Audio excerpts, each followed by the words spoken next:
వ్యాపార రంగానికి వ్యాపారస్తులకు తెలుగుదేశం పార్టీ ఎల్లప్పుడూ అండగా ఉంటుందని జగన్మోహన్ రెడ్డి వ్యాపారస్తుల మీద జే-ట్యాక్స్ విధించి వారి ఆర్థిక ఎదుగుదలకు అడ్డంగా మారారని టీడీపీ జనసేన బీజేపీ కూటమి ఉమ్మడి ఎమ్మెల్యే అభ్యర్థి డాక్టర్ డోలా బాల వీరాంజనేయ అన్నారు.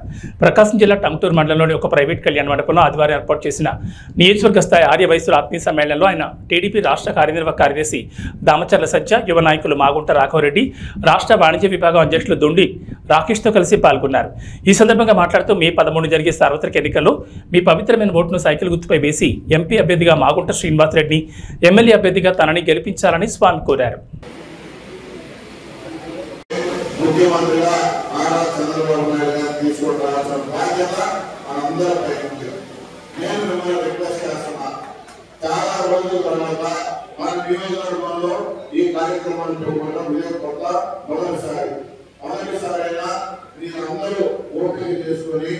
ఈ రోజు ఆదివారమైనా మీ పనులున్నా ఈ కార్యక్రమం చేసిన మీ అందరికీ ముందుగా శిరస్సు మంది నేను మీకు పాదాభివందనం చేస్తాను.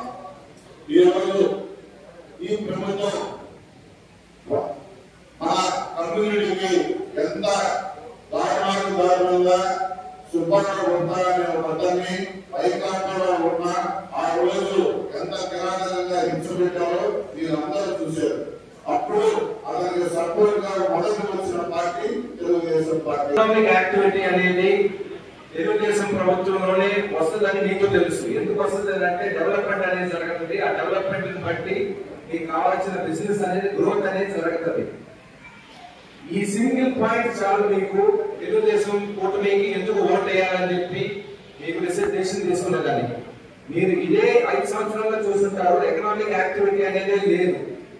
వాళ్ళు ఎంతసేపు సంక్షేమం చెప్పారే కానీ అభివృద్ధి పక్కనే చూడలేదు. రెండు చేయాలి, ఒకటి చేసుకుంటా పోతే ఇంకోటి జరగదు. సో తెలుగుదేశం పార్టీకి మీరు తప్పకుండా ఓటేస్తే ఎకనామిక్ యాక్టివిటీని పెంచే బాధ్యత మాది. మీకు ఎక్కడ ఇబ్బందులు రాకుండా చూసుకునే బాధ్యత మాది. ఇంకొక ముఖ్యమైన విషయం, జగన్మోహన్ రెడ్డి గారి ప్రభుత్వంలో బాగా ఇబ్బందులు పడేటువంటి వాళ్ళు ఎవరైనా ఉన్నారంటే వ్యాపారస్తులు. మీరు చూస్తే గ్రామ పంచాయతీ ప్రోత్సాహం ట్యాక్స్ వేస్తుంది, జిఎస్టీ ట్యాక్స్ వేస్తుంది. ఎడపడ 2 విధాలుగా కూడా ట్యాక్స్ అంటే బాగా ఇంకా ట్రాన్స్పోర్ట్ ఛార్జెస్ విపరీతంగా పెరిగిపోయినాయి. ట్రాన్స్పోర్టేషన్ పెరగడం, మీరు వస్తువుల యొక్క విలువలు పెంచడం, ప్రజల దగ్గర నుంచి ఇబ్బందులు పడుతున్నారు.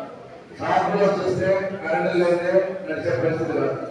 అటువంటి పరిస్థితుల్లో కరెంటు బిల్లులు విపరీతంగా పెంచడం, కరెంటు కోతలు చేయడం, ఇవన్నీ కూడా పరోక్షంగా వ్యాపారస్తులకు భారం తెచ్చినాయి. ఇదే కాకుండా వ్యాపారస్తులకి అబద్ధాలకు గురి చేశారు. మామూలు వస్తువులు కావచ్చు, దాడులు చేయడం కావచ్చు, ఇవన్నీ సంఘటనలు ఒంగోలులో గుప్తారాల విషయం కావచ్చు. ఏ విధంగా చూసుకున్నా కానీ అన్ని విధాల ట్యాక్స్ తగ్గి వ్యాపారస్తులకి అసహ్యం గురి చేశారు. పొరపాటున ఏదైనా మాట్లాడితే వాళ్ళకి ఏదో విధంగా ఇబ్బంది పెట్టిన పరిస్థితి.